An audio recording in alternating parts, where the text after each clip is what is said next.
ngasi phongkiba tongan-tonganba pauche-sing amadi social media-dagi lawkhatjaba pausingi update pizari ahanbada maruiba pau Kotuna Malem Thongangi Kangpokpi Phauduna Imphal Yaurakadaba Khongchatki matangda warning piragli laktanaba kihalagli New Era School Thawalgi Maheroi Singna PR government laina Kuki militant Singna mayumda hanjinjaraba misam miyamda phongna bhom amadi nomai kapsinduna aki akhang pohaliba singda DPU hainang khongjang changsinkre Arambai Tengolgi PRO Robin Mangang Khwairakpamna Phongdoragli madudi awang maikai khara sectiona lehaningi Singda Sing Chanba Chaluba Sing Chelaglaga Aingonda Pau Ama Tamlare Mari Lainaba Singda Su Haijakre Suda Yaudaba UKLA na Kukizo MLA Sing Anoba Sarkar Semba Yauba Yaroi Haina warning Taukre Bisnupur District DC amadi administration na buffer zone thugaiduna torbungi mitai ITP sing mayumda hanjin hankibasi asoiba khongthang ni haina Kukizo council na phongdorakre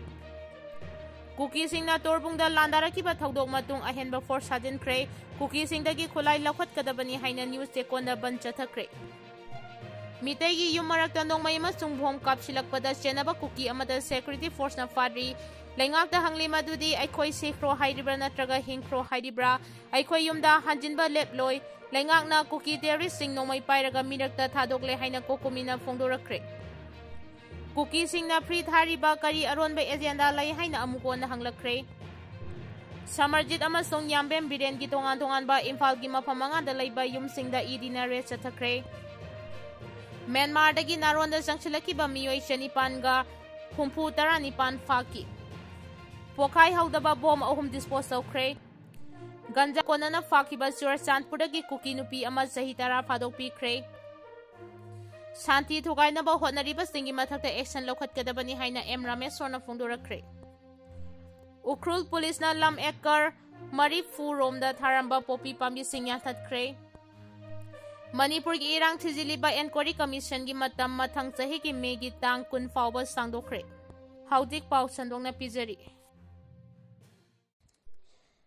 Suda Yaudaba UKNA na Kukizo MLA Sing Anoba Sarkar Semba Yaubi Yaroi Haina warning Taukre Ikui Dana Delhi da Kukizo gi BJP MLA Mari Yauna BJP gi Less Germany Purgi Anoba Sarkar Ama Semna Ba Pangkiba meeting adu Kukizo Civil Society Organization Singna Hauji Fauba Tumina Lairabasu Su Group da Yaudaba United Kuki National Army UKNA na Kukizo BJP MLA Sing Manipur da Anoba Sarkar Semnaba Kongthang Asida Sarugyaba Yaroi Haina warning Tauri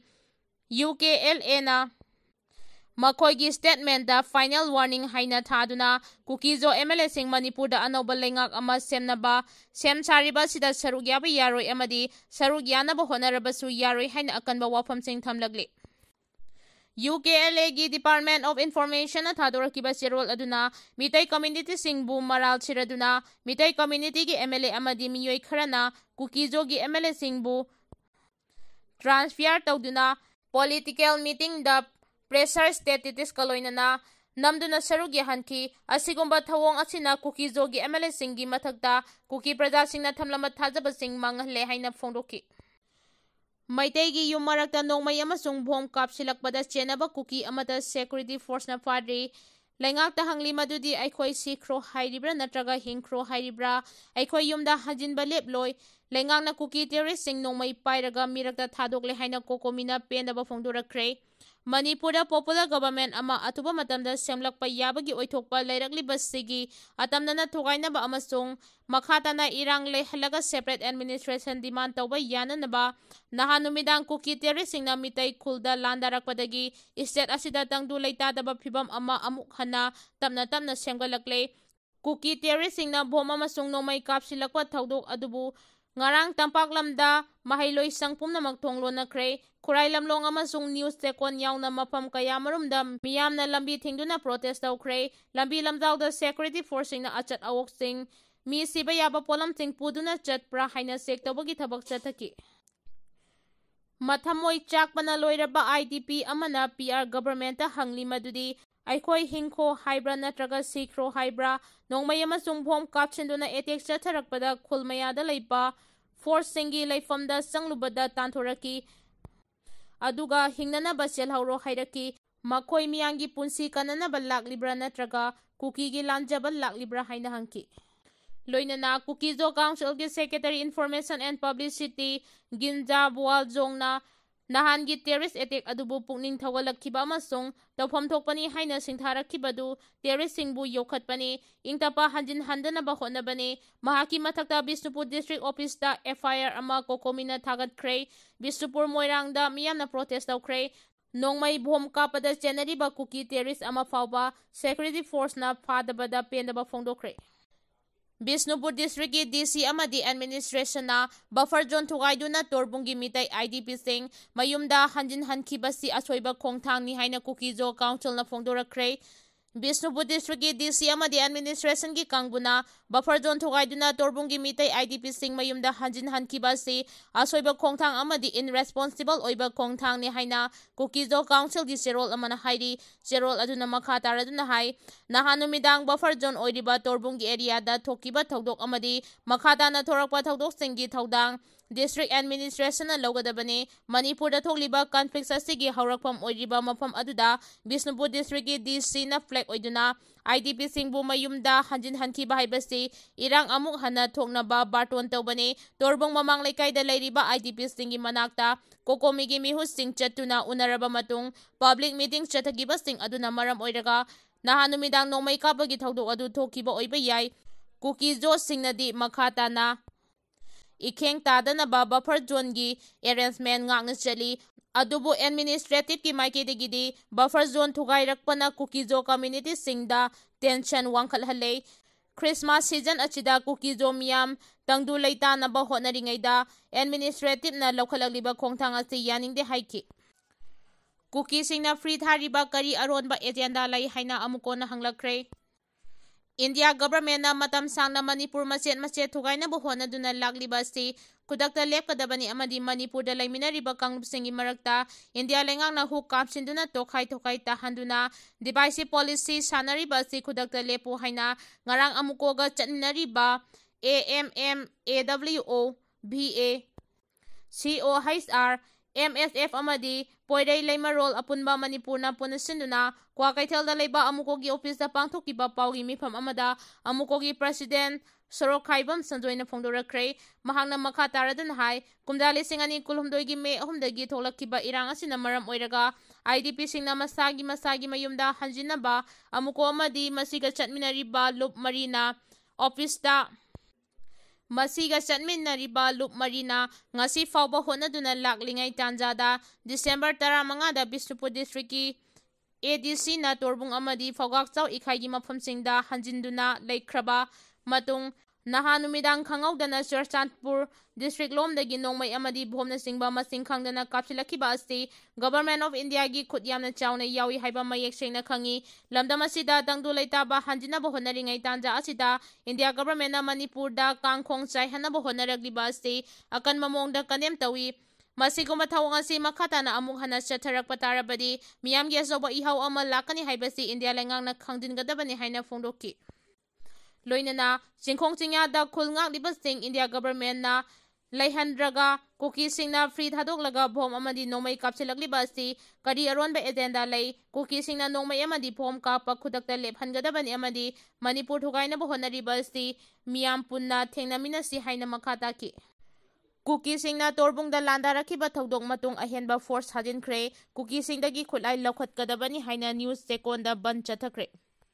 ꯅꯍꯥꯟ ꯅꯨꯃꯤꯗꯥꯡ ꯄꯨꯡ 9:30 ꯇꯥꯕꯗ ꯕꯤꯁꯅꯨꯄꯨꯔ ꯗꯤꯁꯇ꯭ꯔꯤꯛꯀꯤ ꯃꯅꯨꯡ ꯆꯟꯕ ꯇꯣꯔꯕꯨꯡ ꯁꯥꯕꯜ ꯃꯅꯤꯡ ꯂꯩꯀꯥꯏꯗ ꯆꯨꯔꯆꯥꯟꯄꯨꯔꯔꯣꯝ ꯊꯪꯕ ꯃꯥꯏꯀꯩꯗꯒꯤ ꯕꯣꯝ ꯑꯃꯁꯨꯡ ꯅꯣꯡꯃꯩ ꯀꯥꯞꯁꯤꯟꯗꯨꯅ ꯃꯤꯇꯩꯁꯤꯡꯗ ꯑꯦꯇꯦꯛ ꯆꯠꯊꯔꯛꯈꯤꯕ ꯑꯦꯇꯦꯛ ꯃꯇꯨꯡ ꯃꯐꯝ ꯑꯗꯨꯗ ꯑꯍꯦꯟꯕ ꯐꯣꯔꯁꯁꯤꯡ ꯊꯥꯖꯤꯟꯈ꯭ꯔꯦ꯫ ꯊꯧꯗꯣꯛ ꯑꯗꯨꯒ ꯃꯔꯤ ꯂꯩꯅꯅ ꯑꯌꯨꯛ ꯑꯉꯟꯕꯗꯒꯤ ꯍꯧꯅ ꯆꯠꯊꯈꯤꯕ ꯑꯣꯄꯔꯦꯁꯟꯗ ꯄꯣꯄꯤ ꯒꯟ 3 ꯐꯥꯒꯠꯄ ꯉꯝꯈ꯭ꯔꯦ꯫ ꯑꯃꯔꯣꯝꯗ ꯅ꯭ꯌꯨ ꯆꯦꯀꯣꯟ ꯋꯨꯃꯦꯟ ꯁꯣꯁꯥꯏꯇꯤ, ꯂꯩ ꯏꯪꯈꯣꯜ ꯑꯃꯁꯨꯡ IDPꯁꯤꯡꯅ ꯇꯣꯔꯕꯨꯡꯗ ꯅꯧꯅ ꯍꯣꯡꯖꯤꯟꯈꯤꯕꯗ ꯉꯥꯏꯔꯤꯕ ꯃꯤꯇꯩ IDPꯁꯤꯡꯒꯤ ꯃꯊꯛꯇ ꯀꯨꯀꯤꯁꯤꯡꯅ ꯑꯀꯟꯕ ꯃꯑꯣꯡꯗ ꯑꯦꯇꯦꯛ ꯆꯠꯊꯔꯛꯈꯤꯕꯒꯤ ꯊꯧꯑꯣꯡ ꯑꯗꯨ ꯀꯟꯗꯦꯝ ꯇꯧꯕꯒ ꯂꯣꯏꯅꯅ ꯀꯨꯀꯤꯁꯤꯡꯅ ꯄꯥꯏꯔꯤꯕ ꯈꯨꯠꯂꯥꯏ ꯈꯨꯗꯛꯇ ꯂꯧꯈꯠꯀꯗꯕꯅꯤ ꯍꯥꯏꯅ ꯉꯔꯥꯡ ꯑꯌꯨꯛ ꯑꯉꯟꯕꯗꯒꯤ ꯅ꯭ꯌꯨ ꯆꯦꯀꯣꯟ ꯑꯦꯔꯤꯌꯥꯗ ꯂꯝꯕꯤ ꯊꯤꯡꯕꯒꯤ ꯈꯣꯡꯖꯪ ꯆꯪꯁꯤꯟꯈ꯭ꯔꯦ꯫ ꯃꯈꯥ ꯇꯥꯅ ꯀꯨꯀꯤꯁꯤꯡꯗꯒꯤ ꯅꯣꯡꯃꯩ ꯂꯧꯈꯠꯇ꯭ꯔꯤꯕ ꯐꯥꯎꯕ ꯆꯪꯁꯤꯟꯈꯤꯒꯅꯤ ꯍꯥꯏꯔꯤ꯫ ꯀꯨꯀꯤꯁꯤꯡꯅ ꯅꯍꯥꯟ ꯇꯣꯔꯕꯨꯡꯗ Bom yauna nongmai kapsinduna chatharakiba edek aduda misimina amasung achopangi thaudok amata thokide adubu bomsing aduna taraga pokhaikiba mafamsing adu kom luna tawkhaibadawna leiramba ngarang ayuk miyamna thengnaki kukisingna leptana nongmai kaptharakiba aduda security singna khudakta laktuna thengnakidaba adugidamak mafam adugi miyamna pendaba phongdoragli ganjaga konana fakiba Churachandpurdagi kuki nupi ama chahi 10 phadokpikhre Assam State Lansinduna Ganja Pusilambaga Mari Lainana Ngarang Assamgi Kasha District and Session Court na NDNPSA ki makhada Churachandpurdagi kuki nupi ama chahi 10 phadokpikhre court asigi special judge Biprajit Roy na share lokhiba bench amana sentence order adu ngarang laukthokibani court na chahi 10 phadokpire haina laukthraba nupi asigi mamingna Naibung Kuki chahi 92 Churachandpur Police Station gi manung chanba cycle P Village dagini haukiba chahi listing ani kunmari gi March 18 da yamlaba ganja sing adu ising lambida puraga lakpadagi lambida Assam gi Lakhipur gi Fuler Toll Ferryghat gi fakibani hairi Shanti thugainaba honariba singi mathakta action lokhatkadabani haina M Rameshwarna phongdurakre state sida hauji lairiba Governor in Council gi lengak asina irang asi loisinduna shanti purangna bahona bagaloinana kanglu khudimaki MLA amasung lusingba sing unaduna shanti hanjin hanaba thabak thauram kaya paikhatuna honaringai cheraga sida lanjelaktuna relief camp ta leirakpa torbungi IDP singna masa masagi mayumda hek hanjin khibaga nahanumidang kuki lalholop singna akan mamongda attack chatharakiba adu kanem tawi thaudok aduda chenariba sing hauji leiriba lengak asina faduna anjoi baserak pigadabani shanti thugainaba honariba singi mathakta chapchaba thabak laukhatkadabani haina Kakching Kendra gi MLA Mayang Lambam Rameshwarna ngarang mahakki mayumda paumisinga unaba amada phongdorakre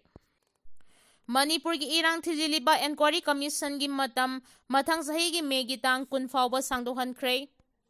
Manipur gi irang asikidamak thijiliba commission gi inquiry gi mathang sahi gi megi tang kun fawba union government na sangdokre Manipur gi haudik fawba loisindana lairiba irang asina maram oiraga kanglup ani gi puna miyoi chani hompu hena laikhidabaga loinana miyoi lising kaya na mayum thadoktuna relief camp singda lainarakibani irang asigi matangda asengba asum aran thijinabagi damak Guwahati High Court ki hanigi Chief Justice Ajay Lambana lusingba member ahumna shaba commissiona Manipur lenga ki maikidagi recommend tawrakpagi matung ina kumda lising ani kulhumdoi gi June 3 da commissiona chief semduna thabak tawba haurakibani Commission asigi panel member oina IAS Himanshu Shekhar Das amadi hanagi IPL Aloka Prabhakar su saruk yaki Home Ministry gi notification gi amagi matung ina mathang chahi gi May 10 dagi thengthadana commission asigi report hek yauriba makhai athuba matamda central government report pikhalangna ba khangalagli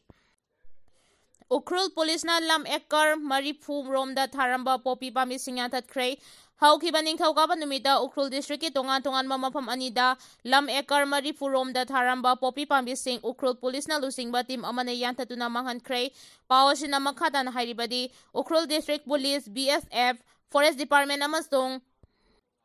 napki apunba team amana yaulen lamlai singkhaida lam ekar Nimpu nipan da tharamba popi pambi sing yanthatuna manghanki loinana popi thabaga mari leinana Thabak singda sijinaba khangpok sang ani amasung mai thadoki thaudok asiga mari lainana FIR ama register tawduna case lokhatkre atopa thaudok amadana numit asimakta da Ukhrul district police Taruk Suba MR forest department amasung Taranipan Suba Assam Rifles ki combined team amana LM block area da lam ekar kuntrani thoide tharamba popi pami singyan tatuna manghankrei loinana popi thabada sijinaba khangpok sang ahum amasung mai thadokre haidi loinana case ama register tawduna thawdok asida kana senari bage haibadu khangdongnaba investigation chathaba hawkre Myanmar dagi naronda sangchilakhiba miyoi chanipan ga humpu tarani pan faki Union Minister of State for Home Nityananda Rai na Lok Sabha da India ga yumlonariba Myanmar rom dagi naronda border lanchilaktuna Myanmar macha chanipan ga humputarani pan India rom da sangchilaki haina phongdoki Union Minister asina Lok Sabha da aiba reply oina piraduna makhata na hai India amasung Myanmar ga tainariba kilometer 13,792 changba border asida haudi kilometer subnatagi 9.2 sambal khaba loikre mahagi reply da makha taraduna hai ꯏꯪ 2014ꯗꯒꯤꯅ ꯆꯍꯤ ꯑꯁꯤꯒꯤ ꯅꯣꯚꯦꯝꯕꯔ 30 ꯐꯥꯎꯕꯗ ꯃ꯭ꯌꯥꯟꯃꯥꯔꯗꯒꯤ ꯅꯥꯔꯣꯟꯗ ꯏꯟꯗꯤꯌꯥꯔꯣꯝꯗ ꯆꯪꯁꯤꯜꯂꯛꯈꯤꯕ Myanmar ꯃꯆꯥ 969 ꯇꯣꯉꯥꯟ-ꯇꯣꯉꯥꯟꯕ security ꯐꯣꯔꯁꯅ ꯐꯥꯈꯤꯕꯅꯤ ꯍꯥꯏꯔꯤ꯫ ꯁꯃꯔꯖꯤꯠ ꯑꯃꯁꯨꯡ ꯌꯥꯝꯕꯦꯝ ꯕꯤꯔꯦꯟꯒꯤ ꯇꯣꯉꯥꯟ-ꯇꯣꯉꯥꯟꯕ ꯏꯝꯐꯥꯜꯒꯤ ꯃꯐꯝ 5ꯗ ꯂꯩꯕ ꯌꯨꯝꯁꯤꯡꯗ ꯏꯗꯤꯅ ꯔꯦꯗ ꯆꯠꯊꯈ꯭ꯔꯦ꯫ ꯏꯪ 2018ꯗ ꯂꯟꯗꯟꯗ ꯄꯥꯡꯊꯣꯛꯈꯤꯕ ꯄ꯭ꯔꯦꯁ ꯀꯟꯐꯔꯦꯟꯁ ꯑꯃꯗ ꯃꯅꯤꯄꯨꯔ ꯑꯁꯤ ꯅꯤꯡꯈꯥꯇꯝꯂꯦ ꯍꯥꯏꯅ ꯂꯥꯎꯊꯣꯛꯈꯤꯕ ꯃꯁꯥꯅ ꯃꯁꯥꯕꯨ ꯃꯅꯤꯄꯨꯔ ꯁ꯭ꯇꯦꯠ ꯀꯥꯎꯟꯁꯤꯜꯒꯤ ꯆꯤꯐ ꯃꯤꯅꯤꯁꯇꯔꯅꯤ ꯍꯥꯏꯖꯕ ꯅꯔꯦꯡꯕꯝ ꯁꯃꯔꯖꯤꯠ ꯑꯃꯗꯤ ꯃꯅꯤꯄꯨꯔ ꯁ꯭ꯇꯦꯠ ꯀꯥꯎꯟꯁꯤꯜꯒꯤ ꯑꯦꯛꯁꯇꯔꯅꯦꯜ ꯑꯦꯐꯤꯌꯔꯁ ꯑꯦꯟড ꯗꯤꯐꯦꯟꯁ ꯃꯤꯅꯤꯁꯇꯔꯅꯤ ꯍꯥꯏꯖꯕ ꯌꯥꯝꯕꯦꯝ ꯕꯤꯔꯦꯟꯒꯤ ꯌꯨꯝꯗ ꯏꯟꯐꯣꯔꯃꯦꯟ ꯗꯥꯏꯔꯦꯛꯇꯣꯔꯦꯠꯀꯤ ꯇꯤꯝ ꯑꯃꯅ ꯏꯝꯐꯥꯜꯗ ꯂꯩꯕ ꯃꯈꯣꯏꯒꯤ ꯃꯐꯝ 5ꯗ ꯉꯔꯥꯡ ꯔꯦꯗ ꯆꯠꯊꯈ꯭ꯔꯦ꯫ ꯅꯔꯦꯡꯕꯝ ꯁꯃꯔꯖꯤꯠ ꯑꯃꯁꯨꯡ ꯌꯥꯝꯕꯦꯝ ꯕꯤꯔꯦꯟ ꯍꯥꯏꯔꯤꯕ ꯃꯤꯑꯣꯏ ꯑꯅꯤ ꯑꯁꯤ ꯁꯂꯥꯏ ꯒ꯭ꯔꯨꯞ ꯑꯣꯐ ꯀꯝꯄꯅꯤ ꯍꯥꯏꯅ ꯈꯪꯅꯕ ꯑꯣꯐꯤꯁ ꯑꯁꯤꯒꯤ ꯑꯆꯧꯕ ꯊꯧꯄꯨꯕ ꯃꯤꯑꯣꯏ ꯉꯥꯛꯇꯅꯤ꯫ ꯉꯔꯥꯡ ꯏꯗꯤꯅ ꯆꯠꯊꯈꯤꯕ ꯔꯦꯗ ꯑꯗꯨ ꯏꯗꯤꯅ ꯂꯧꯈꯠꯂꯛꯄ ꯃꯅꯤ ꯂꯣꯟꯗꯔꯤꯡꯒꯤ ꯏꯟꯚꯦꯁꯇꯤꯒꯦꯁꯟ ꯃꯇꯨꯡ ꯏꯟꯅꯅꯤ꯫ ꯍꯥꯏꯔꯤꯕ ꯁꯂꯥꯏ ꯒ꯭ꯔꯨꯞ ꯑꯣꯐ ꯀꯝꯄꯅꯤ ꯑꯁꯤꯅ ꯃꯤꯌꯥꯝꯗꯒꯤ ꯏꯟꯚꯦꯁꯠꯃꯦꯟꯠ ꯁ꯭ꯀꯤꯝꯒꯤ ꯃꯈꯥꯗ ꯂꯨꯄꯥ ꯀ꯭ꯔꯣꯔ 50 ꯔꯣꯝ ꯈꯣꯝꯒꯠꯈꯤ ꯍꯥꯏꯅ ꯃꯔꯥꯜ ꯁꯤꯔꯤ꯫ ꯄꯣꯠꯈꯥꯏꯍꯧꯗꯕ ꯕꯣꯝ 3 ꯗꯤꯁꯄꯣꯖ ꯇꯧꯈ꯭ꯔꯦ꯫ ꯇꯣꯔꯕꯨꯡ ꯒ꯭ꯔꯥꯝ ꯄꯟꯆꯥꯌꯠꯀꯤ ꯑꯦꯔꯤꯌꯥꯗ ꯀꯨꯀꯤ ꯈꯨꯠꯂꯥꯏ ꯄꯥꯏꯕꯁꯤꯡꯅ ꯅꯍꯥꯟ ꯅꯨꯃꯤꯗꯥꯡ ꯕꯣꯝ ꯌꯥꯎꯅ ꯑꯦꯇꯦꯛ ꯆꯠꯊꯔꯛꯈ꯭ꯔꯕ ꯃꯇꯨꯡ ꯄꯣꯠꯈꯥꯏꯍꯧꯗꯕ ꯕꯣꯝ 3 ꯁꯦꯀ꯭ꯌꯨꯔꯤꯇꯤ ꯐꯣꯔꯁꯅ ꯐꯪꯕ ꯉꯝꯈ꯭ꯔꯦ꯫ ꯕꯣꯝ ꯄꯣꯠꯈꯥꯏꯈꯤꯕ ꯃꯐꯝ ꯈꯔꯗꯤ ꯃꯌꯥꯏ ꯑꯣꯏꯔꯞ ꯆꯥꯎꯕ ꯀꯣꯝ ꯑꯃꯒꯨꯝ ꯂꯩꯔꯝꯕ ꯈꯨꯟꯖꯥꯁꯤꯡꯅ ꯊꯦꯡꯅꯈ꯭ꯔꯦ꯫ ꯂꯣꯏꯅꯅ ꯁꯦꯀ꯭ꯌꯨꯔꯤꯇꯤ ꯐꯣꯔꯁꯅ ꯑꯁꯣꯏ ꯑꯉꯥꯝ ꯌꯥꯎꯗꯅ ꯄꯣꯠꯈꯥꯏꯍꯟꯈ꯭ꯔꯦ ꯍꯥꯏꯔꯤ꯫ ꯊꯧꯗꯣꯛ ꯑꯗꯨꯒꯤ ꯃꯇꯥꯡꯗ ꯃꯐꯝ ꯑꯗꯨꯗꯒꯤ ꯄ꯭ꯔꯦꯁꯅ ꯐꯪꯕ ꯄꯥꯎꯒꯤ ꯃꯇꯨꯡ ꯏꯟꯅꯗꯤ ꯅꯍꯥꯟ ꯅꯨꯃꯤꯗꯥꯡ ꯀꯨꯀꯤ ꯈꯨꯠꯂꯥꯏ ꯄꯥꯏꯕꯁꯤꯡꯅ ꯇꯣꯔꯕꯨꯡ ꯖꯤꯄꯤꯒꯤ ꯑꯦꯔꯤꯌꯥꯗ ꯑꯀꯟꯕ ꯃꯑꯣꯡꯗ ꯕꯣꯝ ꯌꯥꯎꯅ ꯅꯣꯡꯃꯩ ꯔꯥꯎꯟꯗ ꯀꯌꯥ ꯀꯥꯞꯁꯤꯜꯂꯛꯄꯗꯒꯤ ꯉꯔꯥꯡ ꯑꯌꯨꯛ ꯁ꯭ꯇꯦꯠ ꯑꯃꯁꯨꯡ ꯁꯦꯟꯇ꯭ꯔꯦꯜ ꯐꯣꯔꯁꯀꯤ ꯄꯔꯁꯅꯦꯜꯁꯤꯡ ꯃꯐꯝ ꯑꯗꯨꯗ ꯇꯣꯔꯕꯨꯡ ꯖꯤꯄꯤꯒꯤ ꯑꯦꯔꯤꯌꯥꯗ ꯆꯪꯗꯨꯅ ꯐꯤꯚꯝ ꯌꯦꯡꯁꯤꯟꯈꯤ꯫ ꯃꯗꯨꯗ ꯈꯨꯟꯖꯥꯁꯤꯡꯅ ꯅꯍꯥꯟ ꯅꯨꯃꯤꯗꯥꯡ ꯕꯣꯝ ꯇꯥꯔꯛꯈꯤꯕ ꯃꯐꯝꯁꯤꯡ ꯁꯦꯀ꯭ꯌꯨꯔꯤꯇꯤ ꯄꯔꯁꯅꯦꯜꯁꯤꯡꯗ ꯈꯪꯍꯟꯗꯨꯅ ꯂꯧꯕꯨꯛꯀꯤ ꯑꯀꯣꯏꯕꯗ ꯌꯦꯡꯁꯤꯟꯕꯒꯤ ꯊꯕꯛ ꯆꯠꯊꯈꯤ꯫ ꯃꯗꯨꯗ ꯐꯧꯒꯥꯛꯆꯥꯎ ꯏꯈꯥꯏ ꯃꯥꯡ ꯂꯩꯀꯥꯏ ꯑꯃꯗꯤ ꯇꯣꯔꯕꯨꯡꯒꯤ ꯑꯦꯔꯤꯌꯥꯗ ꯂꯩꯕ ꯂꯧꯕꯨꯛꯁꯤꯡꯗꯒꯤ ꯄꯣꯠꯈꯥꯏꯍꯧꯗꯕ ꯕꯣꯝ 3 ꯐꯪꯕ ꯉꯝꯈꯤꯕꯅꯤ ꯍꯥꯏꯔꯤ꯫